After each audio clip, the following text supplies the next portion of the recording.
Hello guys, आज मैं आपको पिछले वीडियो की कड़ी में ये समझाने की कोशिश कर रहा हूँ कि एक रोगी व्यक्ति से यह रोग दूसरे लोगों तक कैसे पहुँच जाता है।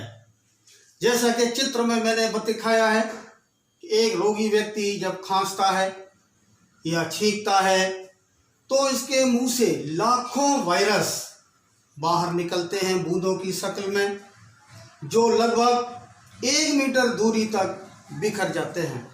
चूंकि इस वायरस का घनत्व वायु से अधिक होता है, मतलब भारी होते हैं, इसलिए ये वायु में नहीं ठहरते और जमीन पर गिर जाते हैं।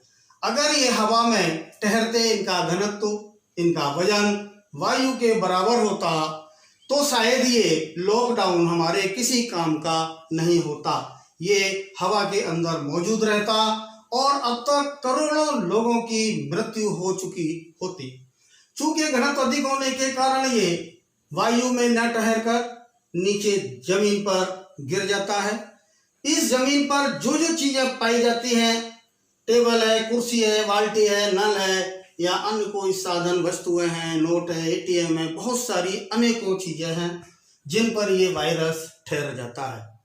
अब यदि कोई स्वस्थ व्यक्ति अपने हाथों से पीने के पानी का साधन उसका उपयोग करता है या किसी अन्य वस्तु का उपयोग करता है, एटीएम आदि का उपयोग करता है, अखबार पढ़ता है वगैरह वगैरह, तो वह वायरस उनके हाथों तक ट्रांसफर हो जाता है।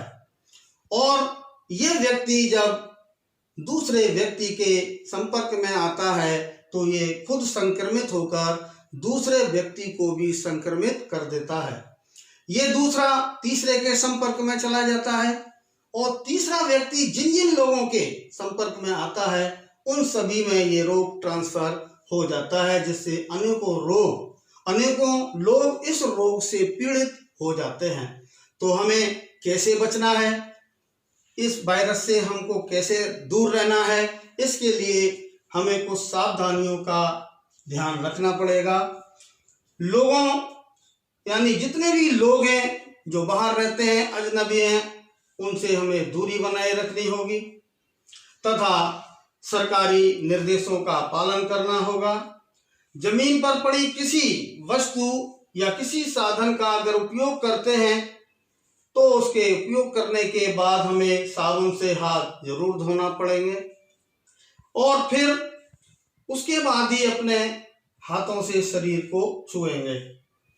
और अगर घर से बाहर हम किसी जरूरी काम से जाते हैं, काम पूरा करने के बाद जब घर में लौटते हैं तो हमें अपने कपड़ों को साबुन से अच्छी तरह धो देना चाहिए और नहा लेना चाहिए। यदि संभव न हो तो अपने कपड़ों को तेज धूप में सुखा देना चाहिए, जिससे मौजूद वायरस मर जाता है। उसके बाद घर में ही हम लोग रहें तथा सामाजिक दूरी को बनाए रखें, तभी जीवन सुरक्षित रहेगा।